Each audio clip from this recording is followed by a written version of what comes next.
Udah yang kedua kalinya tuh dia susah masukinnya gitu. Sampai mic aku tuh disenterin gitu lah sama dia. Oh, Disenterin biar bisa masuk gitu. emang gelap. Serius disenterin. Karena kata dia susah lubangnya, masa masih sempit kan. Terus karena pas main di awal perih kan ya sama dia di kipas-kipas juga di gitu. Serius.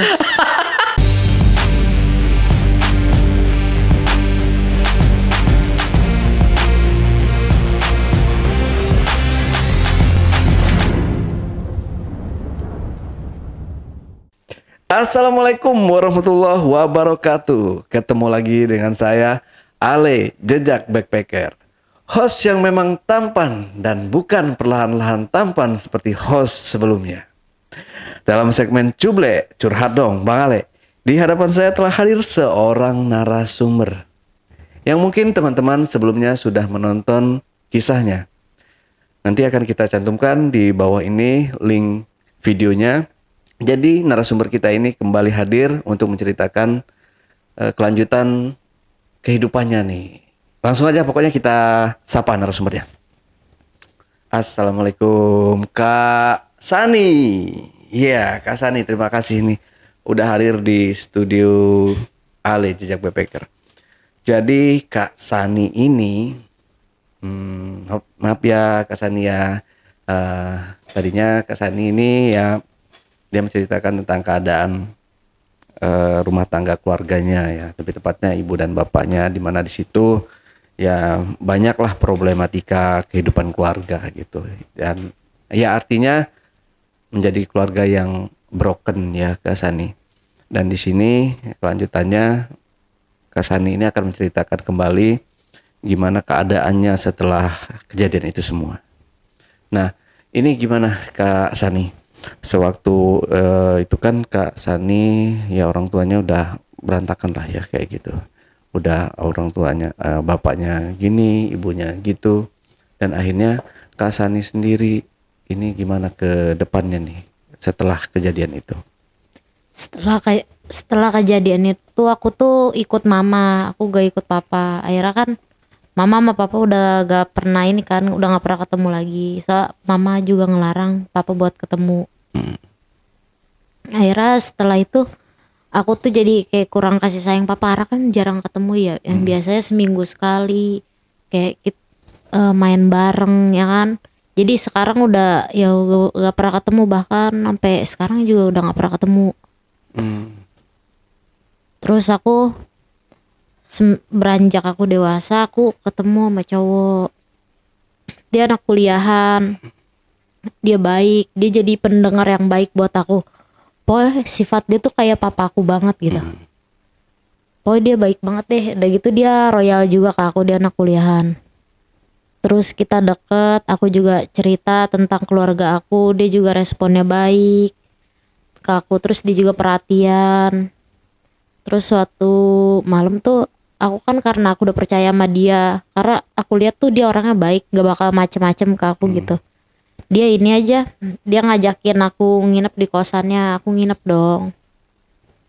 Aku nginep, terus aku tidur bareng dia. Pas aku tidur bareng dia, kita nggak ngapa-ngapain awalnya, kita cuman kayak kita ngobrol-ngobrol doang terus tidur.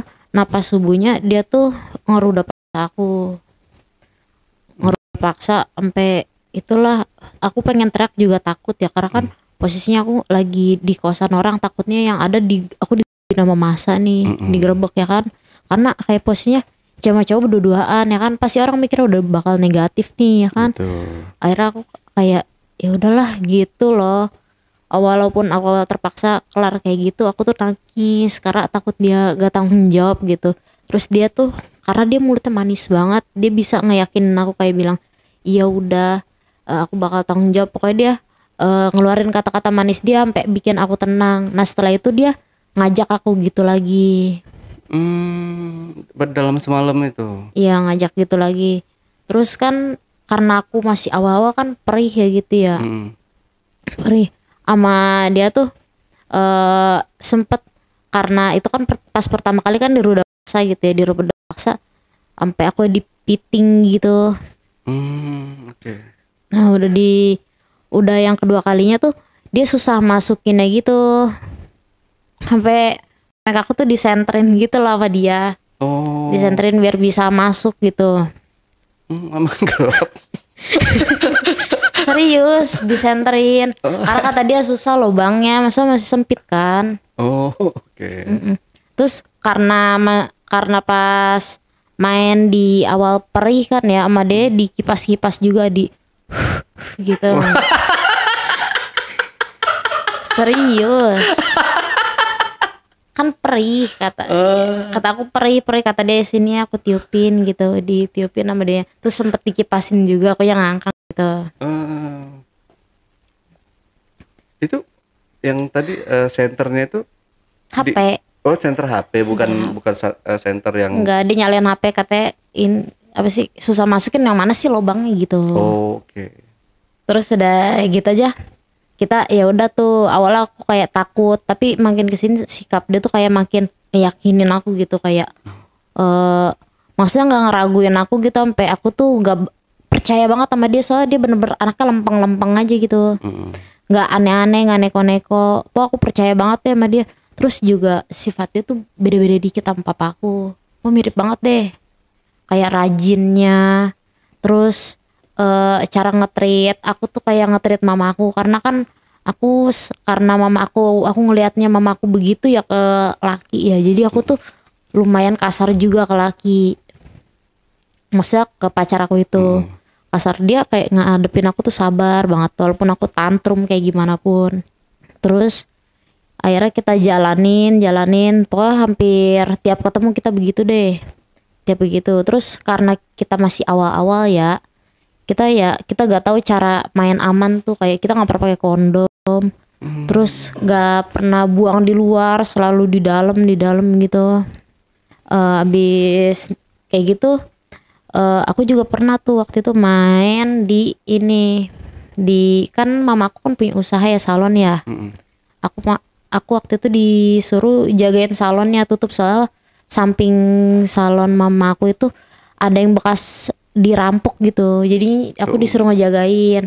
Terus aku diem bawa masuk cowok aku ke situ. Di situ juga ada tempat tidurnya karena mamaku suka tidur di salon. Nah pas aku lagi di salon itu aku nggak tahu kalau adek aku bakal ke situ. Adek aku ke situ, dia datang tuh, dia ngedobrak pintu karena posisinya aku lagi tidur dalam. Dia ngedobrak, pas dilihat kayak aku sama pacar aku tuh ini lagi telanjang bulat gitu. Masa telanjang bulatnya karena kita udah selesai bercocok tanam gitu, kita udah selesai ngewe, lupa pakai baju, lupa pakai celana, ketiduran. Terus ya udah sama dianya ini, kata ade aku gini, abis ngapain lu berdua, kata dia gitu. Terus kata gue, nggak ngapa-ngapain, orang abis pipis doang, kata gue gitu. Kok nggak pakai celana dua-duanya? Gue abis pipis, gue lupa pakai celana. Terus kenapa itu cowok lu gak pakai celana juga, dia juga sama abis pipis. Pokoknya gue alasan.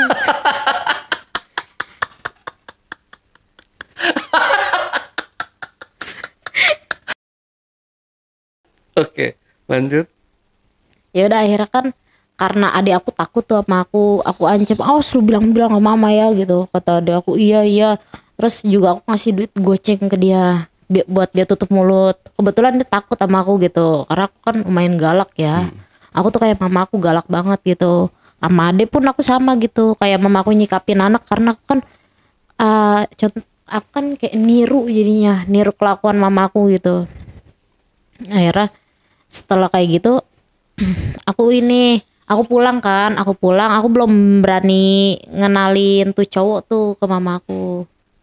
Nah mama aku tuh aku kan lagi teleponan, tiba-tiba HP aku tuh direbut sama mamaku, terus mamaku baca chatan aku sama cowok aku. Terus mama aku tuh sempet kata mamaku, apaan nih, abis jalan lanjut ke kamar, kirain mamaku tuh aku mau check-in gitu.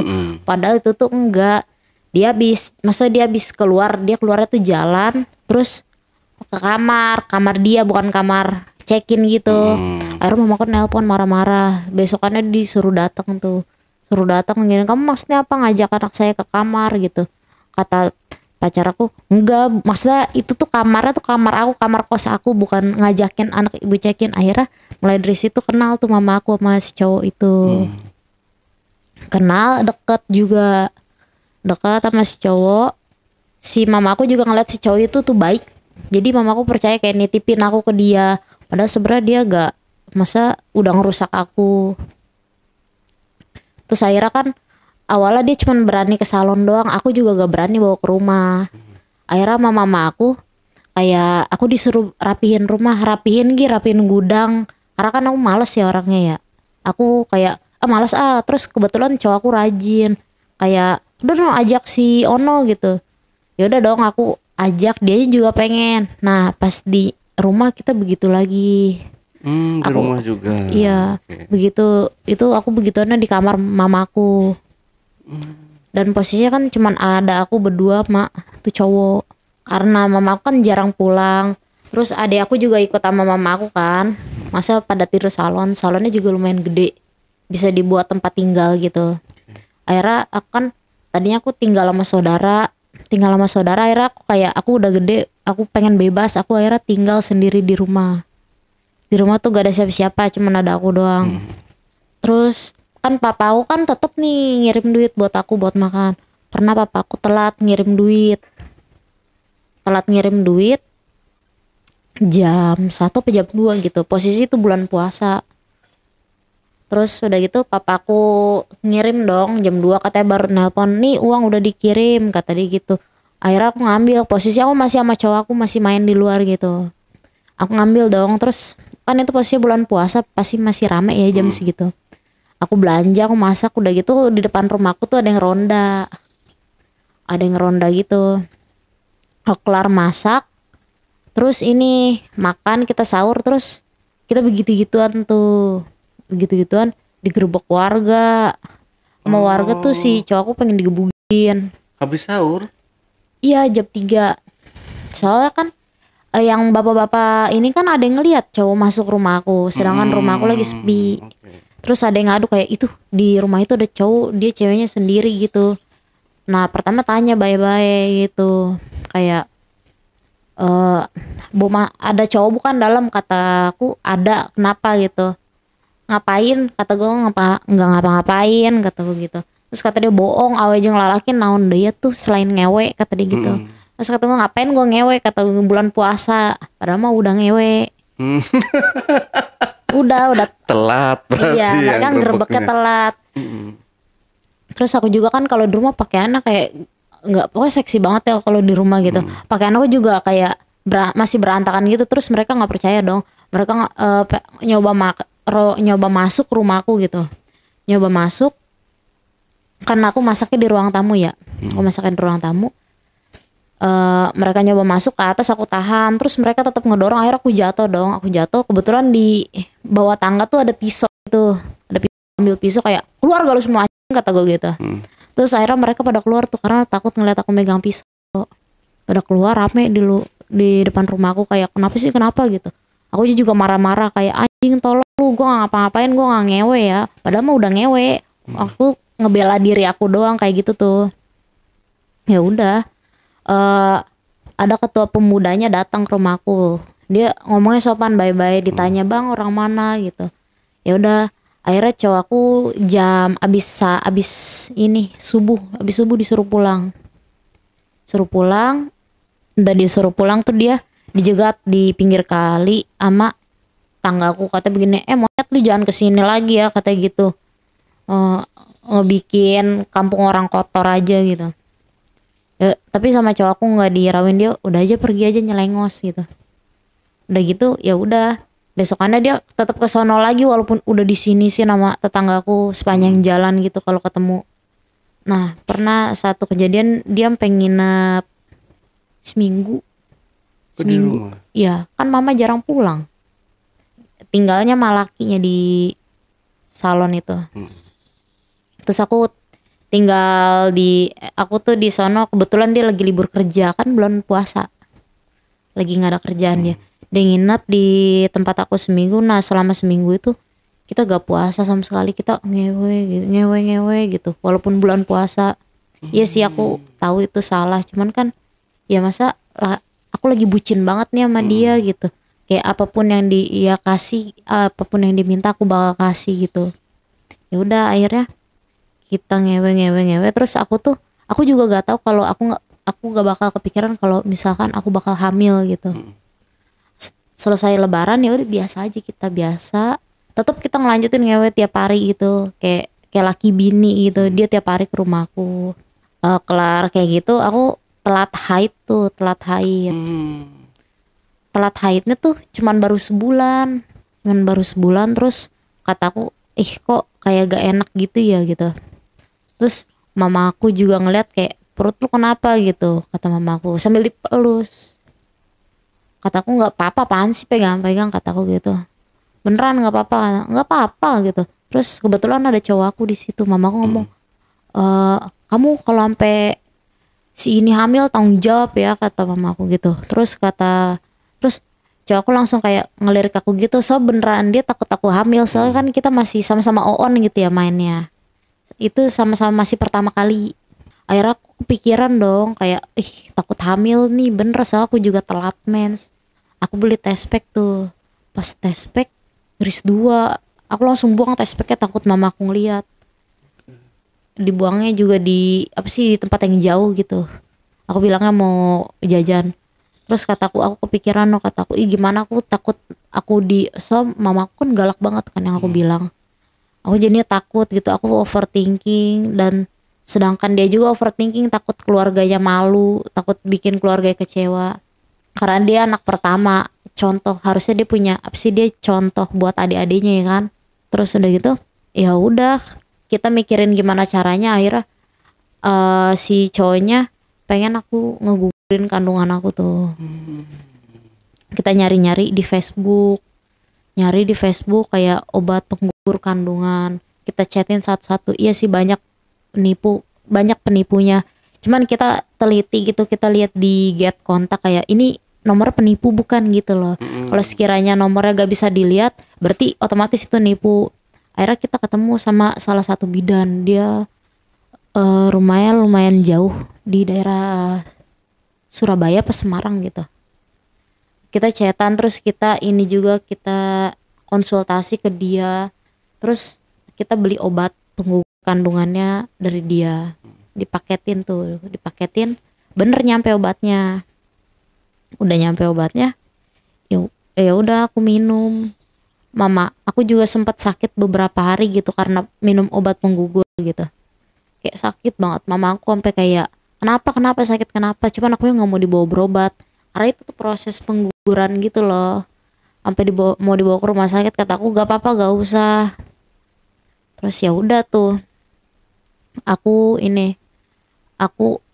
selesai, pokoknya aku minum obat penggugur tuh 4 apa 5 hari gitu. Nah pas aku tiba-tiba aku tuh mules, kayak pengen gitu. Tapi akunya jalannya kan masih sakit ya karena nyeri banget gitu. Udah gitu ada obat yang dimasukin ke vagina gitu loh. Bukan vagina, ada atasnya vagina lagi, dimasukin obatnya, dicolok gitu sampai masuk. Obatnya kayak obat minum aja gitu biasa. Udah gitu yang masukin kan karena aku gak nyampe, akhirnya si cowok aku yang masukin, jadi kita tuh kerja sama gitu. Si cowok aku juga selama proses pengguguran dia nginep di rumahku karena kan aku tinggal sendiri. Nah pas aku sakit mama aku tuh pulang, so aku ngeluh sakit banget. Udah gitu aku mukanya tuh pucet. Pas aku turun ke bawah aku pengen pipis, kataku kayak ada yang keluar gitu. Pas aku lihat ke bawah, bayi. Itu bayinya tuh udah segede gini kali ya, merah, udah ada jenis kelaminnya. Aku tuh pakai obat penggugur yang buat bayi 3 bulan. Harusnya kan harus sesuai umur ya. Makanya prosesnya lama sampai 5 hari, yaitu karena bayinya udah 5 bulan. Soalnya udah ada jenis kelaminnya juga bayinya. Akhirnya karena aku gak tahu ya, masa aku bawa bayi dari kamar mandi ya kan, takut mama aku lihat.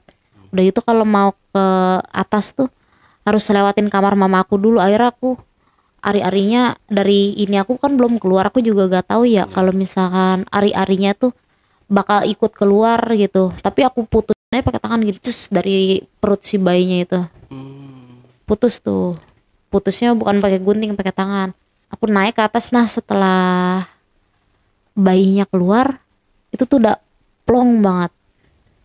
Kayak gak sakit lagi, tapi aku kan langsung bilang ke bidannya kayak, "Bu, ini udah keluar," aku fotoin, cekrek gitu.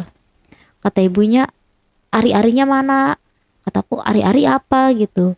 Kata itu yang temennya bayi yang gede dia bentuknya, dia nyambung di usus bayinya, "Mana ujungnya?" kata gitu. "Aku putus," kata aku ya gitu. Kata bidannya, "Aduh gak boleh diputus itu," kata dia gitu.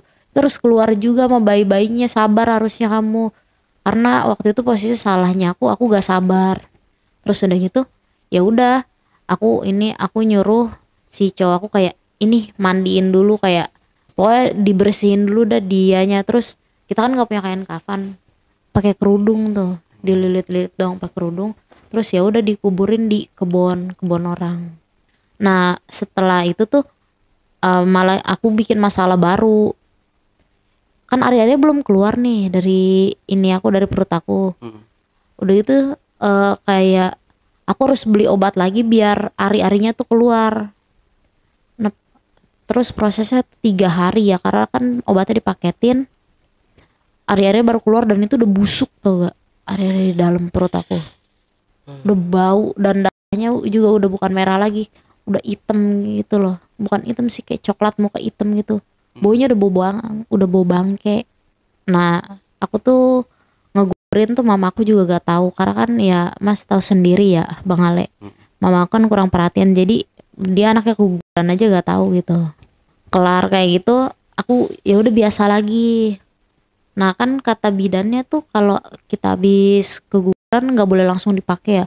Nah ini 2 hari setelah keguguran aku langsung dipakai lagi sama cowok aku. Kan sakit banget ya namanya kita habis keguguran gitu. Terus aku bilang dong ke bidan, "Bu, kalau misalkan si cowok aku tuh cerot lagi di dalam, padahal habis hamil, dia nggak kayak, nggak, kata dia enak-enak gitu loh. Padahal kata aku nanti hamil lagi gitu, mana habis keguguran," kata dia. "Ya gak apa-apa," kata, "nanti gugurin lagi," kata dia gitu. Kata aku gak mau. Terus aku konsultasi lagi ke bidan, kata aku, "Bu, kok ini aku dipakai hubungan sakit ya," kataku gitu. Terus kata bidannya, "Ya gak boleh, harus nunggu 20 hari karena kan aku keguguran ya, hitungannya bukan yang ngelahirin. Kalau ngelahirin kan 40 hari, harus nunggu 20 hari lagi, nanti kamu keluar loh," katanya. Jadi mereka tuh bisa keluar gitu loh. Keluar. Jadi kayak ambeien. Kalau ambeien Rahim ya, rahimnya ya. bisa turun juga. Kan nanti keluar loh, karena kan itu kan masih ini ya, masih bekas masih proses penyembuhan, nggak boleh dimasukin apa-apa, harus sembuh dulu. Makanya itu sakit, atau kamu bisa kena penyakit yang lebih serius lagi, kata bu bidannya, karena kan kamu juga masih lagi mens juga diterobos aja terus dipakai gitu. Nah terus udah kelar kayak gitu, tetap sama dia dipakai. Aku ya kayak nahan sakit, kayak aduh, cuman kan ya aku ya udah terlanjur bucin ya, aku ya kan mikir kayak, ya aku takut ditinggalin sama dia, so aku ngerasa aku udah rusak banget ya kan. Udah rusak ya, mau gimana lagi, kataku gitu. Ya udah terima aja, lagian juga dia kan, aku juga nih kasih jajan sama dia, jadi aku tuh ada ketergantungan juga sama dia. Dia ngasih aku uang bulanan gitu, lumayan gede dia ngasih, karena kan dia orang punya ya, walaupun dia masih dari orang tuanya, tapi dia ya dia dikasih bulanannya sama orang tuanya gede. Terus kelar kayak gitu, nah setelah keguguran dia malah makin parah. Makin parahnya tuh dia kayak, aku lagi mens gitu, sama dia di ewe mulu. Dia nggak mikir kayak walaupun di titik dia ada darahnya gitu. Karena sih jijik ya, kita aja cewek jijik gitu kalau ngeliat darah kita. Kalau dia mah seneng katanya kalau titik berlumuran darah mens aku tuh. Kayak kayak stres gak sih Iya. kayak gitu. Kejiwaan ya.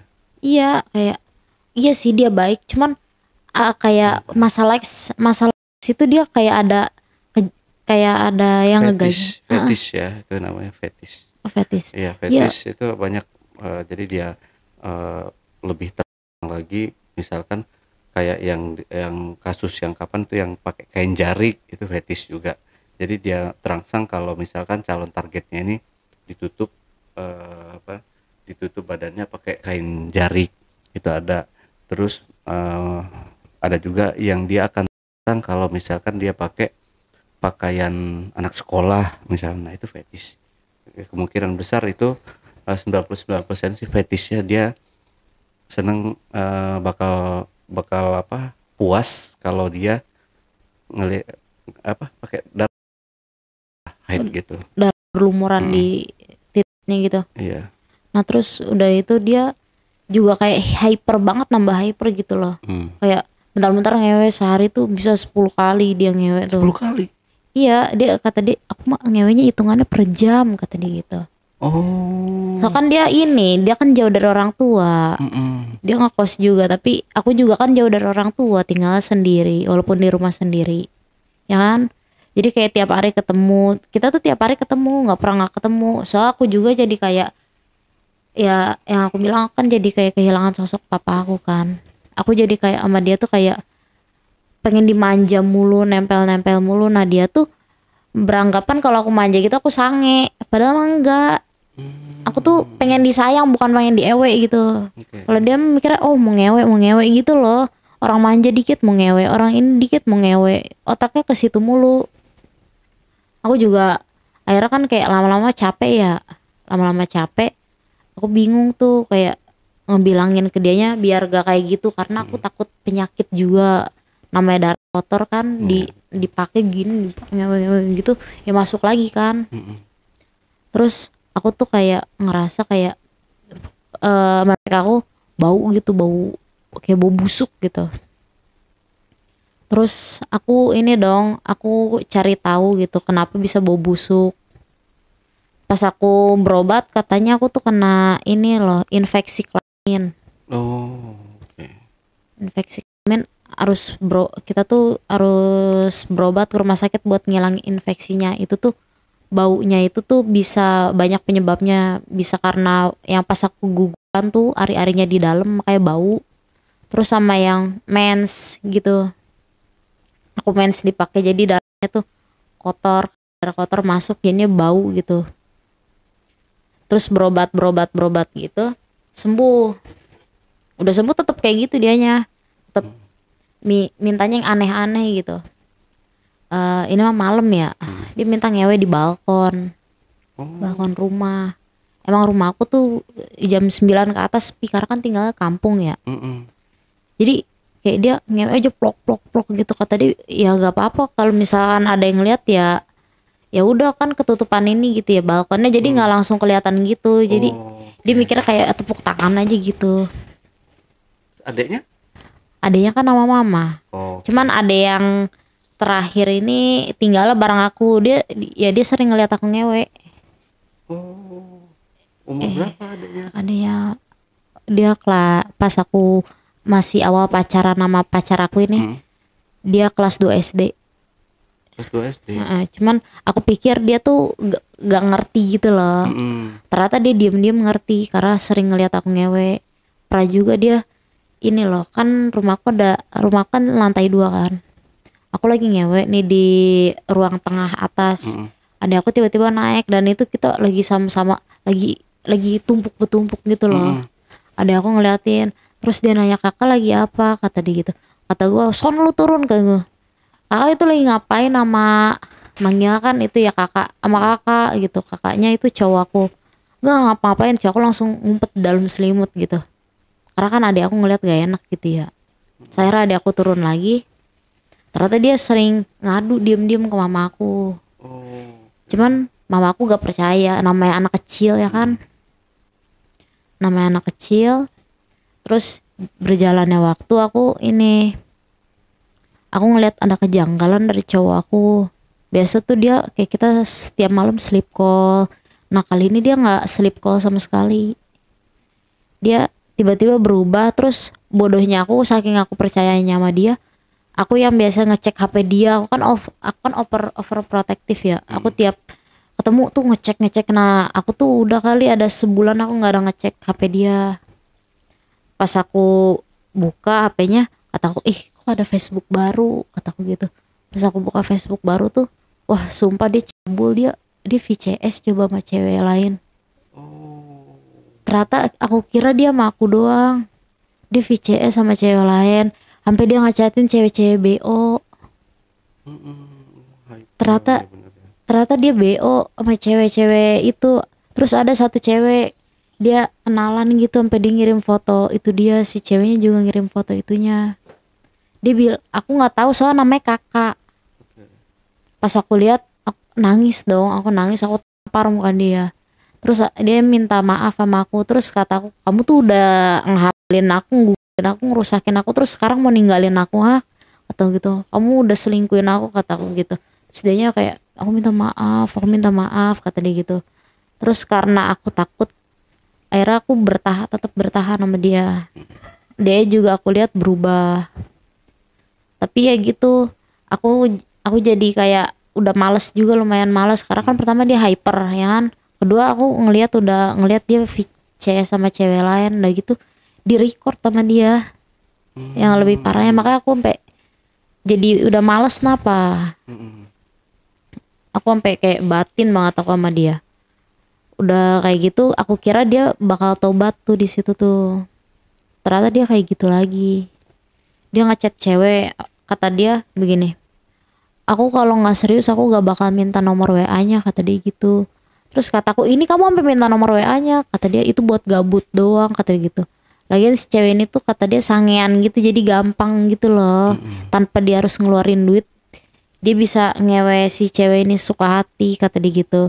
Kata gue kayak, lu kan sama gue juga gratis ya kan, bukannya yang bayar ya, tapi kan sama kamu tetap harus ngebeliin skincare, ngasih duit bulanan, ngasih jajan, kata dia gitu. Kalau sama dia mah nggak dikasih apa-apa juga, dia mah pengen ngelayanin aku kok. Jadi dia tuh ngerasa diri dia dibutuhkan gitu. Ya sih, dia cakep gitu, cuman ya nggak kayak gitu juga, masa manfaatin anak orang kan.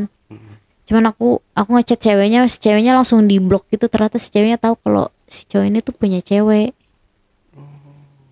Jadi kayak aku nggak tahu ya si ceweknya ini siapa gitu.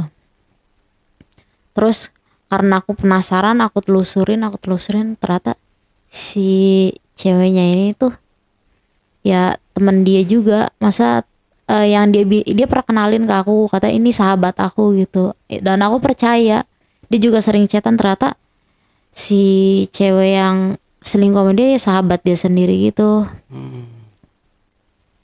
Padahal aku udah akrab banget, jadi aku tuh sama dia udah deket gitu. Aku sering curhat sama dia. Akhirnya kan aku bilang, kamu mau milih aku apa dia, kata aku gitu. Terus kata dia, ya aku mendingan milih dia lah, kata dia gitu. Kamu mah apaan, udah rusak, kata dia gitu. Kamu udah aku hamilin, kamu udah aku udah dipakai sama segala gaya, fantasi aku udah hilang ke kamu, kata dia gitu. Jadi aku tuh buat objek fantasi dia doang, buat objek percobaan dia. Serem. Aku di situ aku nangis dong, kata aku kira dia tuh beneran tulus sama aku gitu ya. Aku kira dia tuh bisa jadi sosok pengganti papa aku. Ternyata aku cuma dimanfaatin doang karena kepolosan aku yang kayak gitu. Karena aku gampang percaya sama dia, ya kan. Bodohnya aku di situ. Aku gampang percaya sama cowok yang dari covernya doang gitu. Padahal aku nggak tahu aslinya dia kayak gimana. Aku gampang menilai dia baik. Ya udah, akhirnya aku putus sama dia. Walaupun aku mikir berulang kali, aku bisa gak ya udahan sama dia, aku bisa gak ya move on dari dia. Soalnya kan ya aku pacaran jauh kan, sampai aku punya anak walaupun digugurin ya kan. Ya tapi aku mikir kayak kalau aku terus sama dia aku gak baik. Aku gak mau nanti kalau misalkan aku nikah terus namanya selingkuh, kan penyakit yang aku bilang. Aku gak mau nanti rumah tangga aku tuh kayak orang tua aku. Aku gak mau nanti aku punya anak terus pisah gara-gara bapaknya selingkuh. Aku gak mau, apalagi dia sampai berani, ya sama kayak mama aku lah hitungannya, sampai berani VCS, sampai ngewe ya kan. Nah aku gak mau. Ya udah, sama aku pisah. Aku mikir, untungnya pikiran aku kebuka waktu itu. Terus aku juga kebetulan aku teman SD aku kan habis reunian ya. Aku habis reunian, aku kenal sama teman SD aku dan dia tuh hijrah. Dia dulu bandel tapi dia sampai pakai cadar gitu. Terus aku juga sering diajak ke pengajian sama dianya. Terus sering diajak ke kayak ziarah-ziarah gitu. Akhirnya aku ya lama-lama aku terlepas dari dia, aku terbiasa tanpa dia. Terus ya udah, kita tiba-tiba jadi asing aja. Aku juga nggak bakal kepikiran kalau aku pacaran bakal sejauh ini. Mungkin kalau misalkan orang tua aku tahu gitu ya, misalkan aku sampai gugurin kayak gitu, mungkin kalau misalkan mama aku percaya sama adik aku, mungkin aku udah dinikahin kali sama dia, ya kan. Karena sampai kayak gitu. Cuman sampai sekarang mama aku nggak percaya sama adik aku, mama aku percaya sama aku. Karena kan waktu itu adik aku masih kecil, ya kan. Dan sekarang dia udah gede. Terus mama aku juga sampai sekarang nggak tahu kalau aku pernah gugurin. Mama aku cuma tahu aku tuh anak baik, anak baik. Cuman kalau misalkan buat mamaku, kalau sampai tahu, maafin aku kalau aku apa sih bikin mamaku kecewa. Buat papaku, ya aku tahu aku kan anak kesayangan papaku ya. Papaku juga nganggapnya aku tuh baik karena aku tuh anaknya juga lempeng-lempeng aja. Aku gak pernah aneh-aneh dari kecil. Ya aku rusak karena pas aku udah pacaran doang. Mungkin kalau papa aku tahu sama mama aku pasti bakal kecewa berat gitu. Mungkin mereka juga kayak bakal mikir kayak, oh akibat dari ulah mereka nih anak gue jadi begini, anak gue jadi seks bebas, anak gue sampai hamil duluan, digugurin, sampai sejauh ini perjalanannya karena lingkungannya tuh nggak terawasi gitu, nggak dipantau. Jadi aku kurang perhatian ya gitu, ngaruh banget buat diri aku. Sampai akhirnya ya udah, aku juga sering sharing-sharing sama temen aku. Ternyata banyak juga dari mereka yang kayak gitu, kurang kasih sayang dari orang tua, kurang perhatian, akhirnya nyari perhatian ke cowok. Akhirnya ya itu, mereka jadi seks, mereka hamil, dan terulang lagi kejadian orang tuanya di mereka. Nah, aku gak mau terulang kayak gitu lagi. Aku pengen anak aku dapetin papa yang baik. Aku tahu aku juga bukan cewek baik gitu ya. Aku juga udah nggak kayak cewek-cewek lain. Aku juga udah nggak suci kayak mereka. Tapi ya salah gak sih kalau aku pengen dapet cowok yang baik, ya kan. Yang penting akunya mau memperbaiki. Aku ada usaha buat memperbaiki diri aku sendiri. Oke, Kak Sani, di sini yang paling ironis, yang paling mengerikannya ya dari kisah hidup Kak Sani ini, sewaktu Kak Sani menggugurkan kandungannya, sempat terpikir nggak sih Kak Sani pada saat itu dengan kayak dosa atau apa yang akan terjadi di kemudian hari kayak gitu, itu sempat terpikirkan nggak? Aku sempat kepikiran juga. Terus aku juga sempat kayak, aku gak tahu aku dihantuin atau gimana ya. Aku sering ngedengar suara bayi nangis gitu, kayak gitu. Aku jadi kayak sering dihantuin karena rasa bersalah aku ke dia. Aku juga sebenarnya nyesel banget udah ngegugurin dia gitu. Maksud aku ngegugurin anak yang gak dosa, padahal yang dosa tuh aku. Aku nyalain anak itu anak haram, ya kan. Padahal yang haram tuh perbuatan aku gitu. Sampai sekarang aku masih kepikiran sama anak itu, apa anak itu udah segede apa ya sekarang gitu, ya kan. Dia udah bisa manggil aku mama mungkin kalau misalkan dia udah gede, ya kan, dia lahir, ya kan. Walaupun misalkan, tapi aku misalkan dia hidup, ya kan. Tapi kalau misalkan dia lahir pun ya aku mikir, ih kasihan juga ya kalau dia lahir, ya kan. Nanti dia bakal ngalamin apa yang aku alamin. Jadi itu tuh nyesel gak nyesel loh. Jadi aku mikir, nyesel gak ya, ada nyeselnya ada enggaknya. Yang enggaknya ya karena pertama orang-orang nggak tahu kebusukan aku, nggak tahu kelakuan aku. Yang bikin aku nyesel karena ya aku udah apa sih, menolak menolak takdir aku buat jadi ibu, menolak rezeki dari Tuhan. Itu yang bikin aku nyesel. Dan aku sampai sekarang kepikiran kayak anak aku sekarang lagi ngapain ya gitu sampai sekarang. Ya, itu mau menikmati enaknya doang ya. Tapi ketika dikasih keturunan atau dikasih anak malah dibuang. Banyak di luaran sana orang-orang yang udah puluhan tahun, ada yang 15 tahun, 20 tahun masih masih mengharapkan punya keturunan. Ini yang udah benar-benar dikasih walaupun jalannya salah ya Kak ya. Ini udah dikasih dengan jalan yang salah tapi masih dihilangkan juga. Dan itu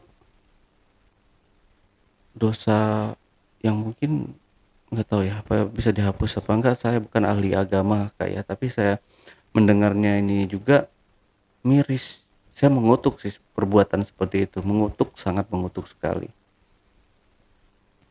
Tapi aku juga masnya sedikit kayak ada tenangnya tuh, kayak aku kan sering ya ngeliat berita-berita orang tua ngebuang bayi. Maksudnya daripada aku melahirkan anak itu terus aku buang atau aku bunuh, mending aku ngebunuh dari dia di dalam kandungan. Aku mikirnya kayak gitu. Makanya aku mikirnya tuh kayak, maka aku antara nyesel gak nyesel gitu untuk perbuatan aku yang itu. Karena aku gak mau anak aku hidup menderita. Pacarnya masih ada sampai sekarang? Udah mati? Nggak tahu, aku udah gak tahu kabar dia lagi. Saya emosi loh dengar si apa namanya si cowoknya ini ya. Kok kok tega gitu, apalagi dengan kok ditambah polosan Kak Sani, ikut manut aja karena bucinnya itu tadi ya. Karena udah terlalu cinta ya, ya bucin, akhirnya ikut aja apa yang dibilang si cowoknya nih, gugurin aja, ikut gugurin. Aku juga sempat nyesel yang pas aku nginep itu. Seandainya aku waktu itu gak nginep sama dia, masa gak ngajak dia nginep di rumah aku gitu karena pulang kemalaman, mungkin aku gak bakal ngelakuin hal keji itu. Mungkin aku gak bakal dipaksa sama dia. Mungkin dia juga nyari kesempatan dalam kesempitan ya kan. Namanya cewek cowok berdua dalam kamar tidur. Pasti ya si cowok, walaupun kita tidur nyenyak, si cowok kita kan nggak tahu si cowoknya nafsu nggak ngeliat kita ya kan. Itu yang aku nyeselin. Aku nggak pernah nyesel pernah hamil. Aku nggak pernah nyesel buat ngegugulin. Tapi yang aku nyesel tuh, aku nyesel kenal sama pacar aku yang itu. Tapi memang ini maaf kesan nih, kalau kesan ini kalau pacaran, setiap pacaran memang melakukan. Enggak, itu pertama kalinya aku sama dia. Oh, pertama Makanya aku kali. sampai bisa hamil ya karena aku masih buta hal yang kayak gitu. Aku juga nggak pernah nyari tahu hal-hal kayak gitu. Walaupun aku tahu orang tua aku kayak begitu ya, masa sampai kayak begitu. Cuman aku nggak pernah nyari tahu. Aku tuh sebenarnya aku benci sama kayak ngelakuin kayak begitu tuh. Aku benci karena aku kalau ngelakuin kayak gitu aku kepikiran sama ih papa aku kasihan gitu. Cuman waktu itu kan karena aku juga ada nafsu juga. Walaupun awalnya aku nyesel, aku terpaksa. Tapi kan ujungnya aku mungkin ngerasa oh enak nih gitu. Ya udah aku jadi ketagihan juga. Kadang juga aku yang minta. Dan ini dilihat sama adiknya yang benar-benar masih kecil juga, masih SD kelas 2. SD kelas 2 itu berarti kan 9 tahun, antara 9 tahun 10 tahun ya. 8. 8 ya, 8 tahun, antara 8 tahun 9 tahun. Kelas 2 itu. Dan itu memang ingatan anak kecil itu biasa sampai ke bawah sampai dewasa loh. Kayak banyak orang-orang yang melihat masih kecilnya mereka melihat orang tuanya melakukan hubungan badan. Dan itu diceritain nih, gue pernah loh lihat orang bokap nyokap gue lagi gituan, gue nggak sengaja gitu. Itu ingatannya tuh sampai sampai udah tua nanti pasti ingat terus. Itu ya masih kecil sudah dikasih lihat hal yang seperti itu. Ironis ya Kak ya. Adek aku juga, aku udah beberapa kali mergokin dia tuh lagi coli. Oh, cowoknya adiknya. Adeknya. Oh, sorry, adiknya dia.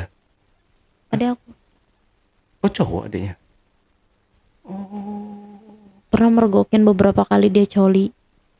Aku ngeliat kayak, heh lagi ngapain lu gitu. Enggak ngapa-ngapain gitu. Kelihatan soalnya dia nggak nutup pintu kamar. Hmm, Emang udah Ya dari sananya ya. mungkin efek dari situ ya, Iya. yang dia pernah ngeliat aku begitu. Aku juga nyesel situ, jadi kayak ngotorin otak dia. Akhirnya dia kayak, dia Ikut ke masih bawah juga. kecil ya ikut ke bawah gitu juga kan, jadi kenal sama hal kayak gitu. Semoga aja dia nggak ngelakuin hal yang kotor kayak aku gitu. Aduh, mudah-mudahan ya. Tapi Kak Sani sendiri sekarang apa kegiatannya Kak selain setelah putus dari si bangsat ini? Aku fokus buat memperbaiki diri aku ya, walaupun aku nggak bisa ngembaliin kesucian aku, tapi aku fokus buat memperbaiki akhlak aku, ngejauhin orang-orang yang kurang baik. Terus aku juga kayak, ya aku suka ikut-ikutan pengajian gitu walaupun aku belum berhijab ya sekarang. Ya namanya masih proses. Bertahap ya Kak ya. Iya. Dan mudah-mudahan ya Kak Sani lebih prosesnya lebih bagus lagi ya.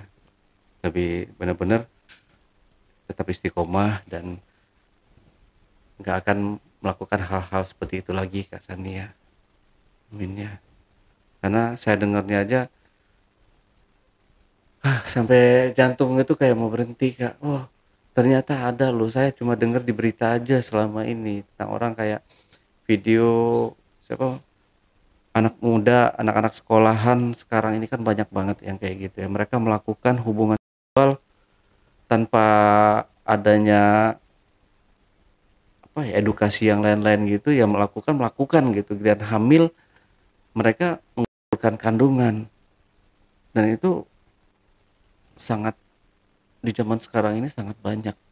Itu yang sangat saya sayangkan, dan ini hanya saya dengar lewat berita, lewat media-media aja. Dan malam ini saya mendengar langsung dari Kak Sani, ternyata ada seperti itu.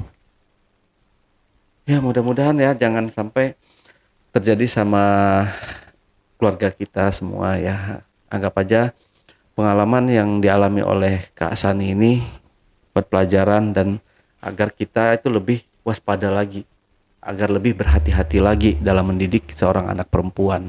Karena itu aib ya, kalau misalkan sampai terjadi, aib yang sangat bikin malu. Oke, Kak Sani, ada yang mau disampaikan pesan-pesannya mungkin ke penonton, silahkan.